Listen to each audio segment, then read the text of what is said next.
Hola a todos, yo soy Andrea López, directora de Patercos, nuestra academia de patronaje y confección online, y Patterns by Patercos, nuestra tienda de patrones de costura en PDF en Etsy.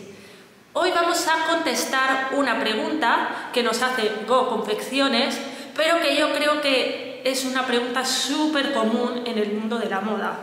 Y básicamente nos dice cuál sería la diferencia entre costura normal y alta costura.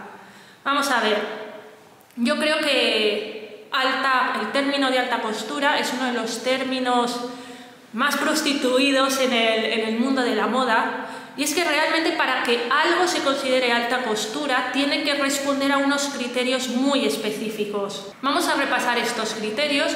Yo me he hecho aquí una lista para no dejarme nada. Esta lista está revisada en 2020, no sé si habrá algún cambio en estos 2 años, pero vamos a verlo. En primer lugar, cuando hablamos de alta costura, nos referimos a prendas que se han hecho a medida para un cliente en específico, de manera artesanal, es decir, en alta costura prima más el trabajo a mano que la máquina. Se pueden hacer pequeñas cosas a máquina, pero principalmente tiene que ser trabajo manual. Por lo tanto, ya tenemos 2 requisitos: a medida y trabajo manual. Por supuesto, tiene que realizarse en tejidos exquisitos, de alto precio, especiales, tejidos que no vas a ver en cualquier sitio, tejidos que muchas veces se hacen a propósito por las propias casas, por bordados y demás. Aún así, muchos atelieres a lo largo del mundo cumplen estos requisitos y no por ello se consideran alta costura. Para que una firma, un atelier esté reconocido como alta costura, debe estar registrado por la Cámara Sindical de Alta Costura de París. Esto es súper importante. ¿Y qué tienes que hacer para que se te reconozca por esta institución?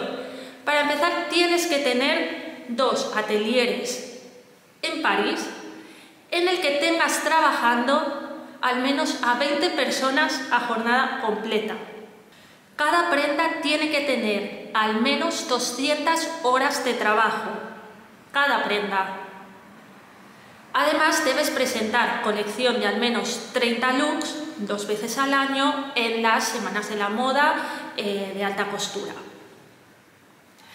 Por otra parte, las prendas de día suelen tener un precio mínimo de unos 10.000 euros y las de noche de 60.000.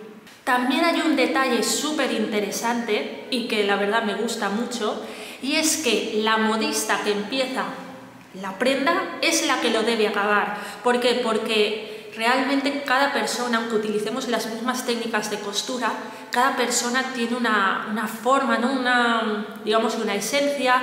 Quizás hace las puntadas más largas, más cortitas, un poco más apretadas, ¿no? Y esto cuando trabajamos a mano se nota mucho. Por esta razón, es la modista, la que empieza la prenda, la que se debe encargar en la mayor parte del proceso, si no en todo, de que esa prenda salga adelante. Por eso, como os comentaba, muchos atelieres pueden cumplir esos requisitos iniciales de artesanía, saber hacer, buena calidad de los tejidos, trabajar a medida, pero no por ello están reconocidos como alta costura. La palabra se usa, sí. Hay muchas firmas que trabajan en su descripción, utilizan el término de alta costura. ¿Sería correcto? Pues seguramente hace unos años quizás no.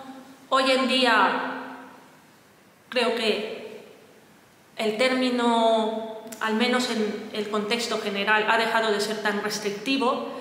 Ahora bien, alta costura como tal sigue siendo lo que os he comentado. Quizás sería más correcto utilizar palabras como utilizamos técnicas de alta costura, utilizamos costura artesanal. Aquí cada persona debe valorar y decidir por sí mismo, pero no podemos dejar de lado que hay unos requisitos concretos que determinan si realmente una firma, un atelier es alta costura o no. En 2019-2020 realmente solo habían 13 casas que eran consideradas alta costura.